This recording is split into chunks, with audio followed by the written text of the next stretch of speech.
Assalamualaikum warahmatullahi wabarakatuh. Halo, perkenalkan saya Elvira Nur dengan NIM 192904024 kelas PTIKC 2019.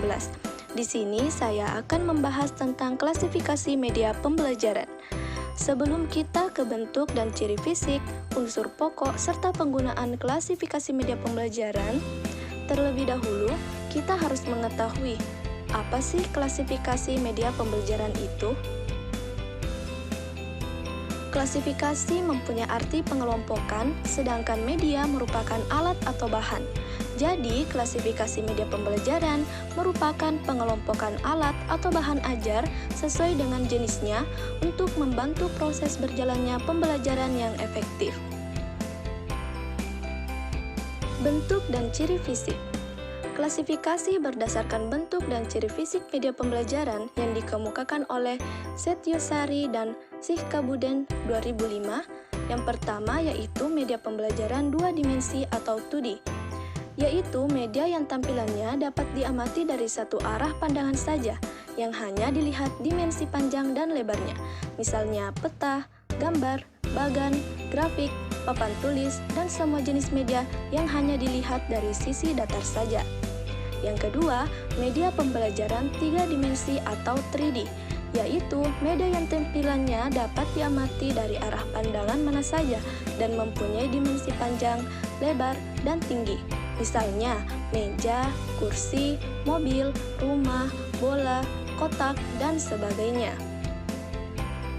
Yang ketiga, yaitu media pandang diam, yaitu media yang menggunakan media proyeksi yang hanya menampilkan gambar diam di layar atau tidak bergerak atau statis, misalnya foto, tulisan, atau gambar binatang yang dapat diproyeksikan.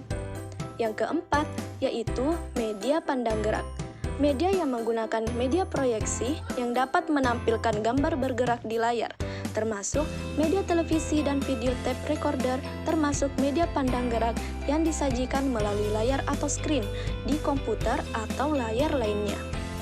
Unsur pokok.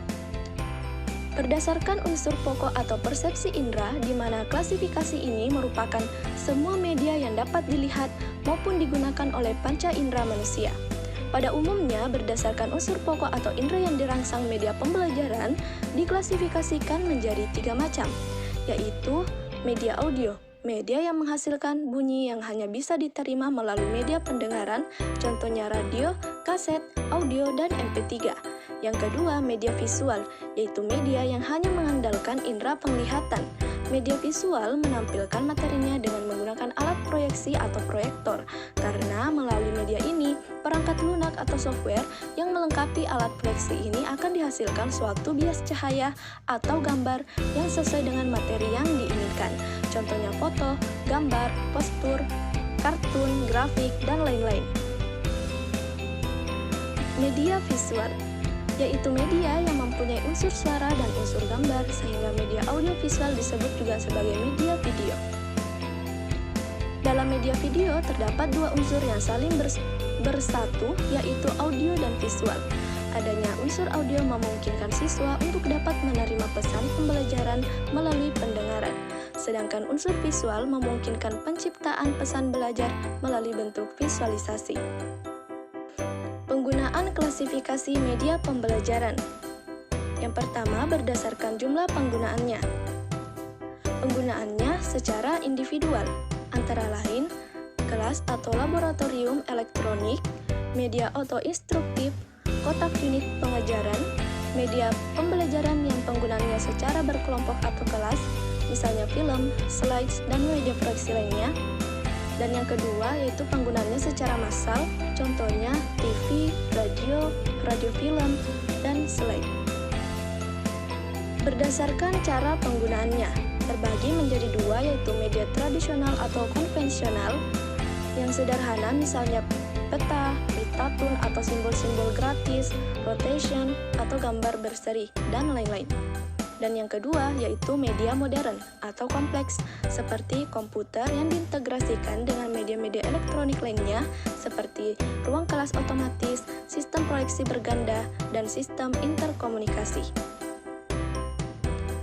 Demikianlah pembahasan tentang klasifikasi media pembelajaran. Semoga bermanfaat, lebih dan kurangnya mohon dimaafkan. Wassalamualaikum warahmatullahi wabarakatuh.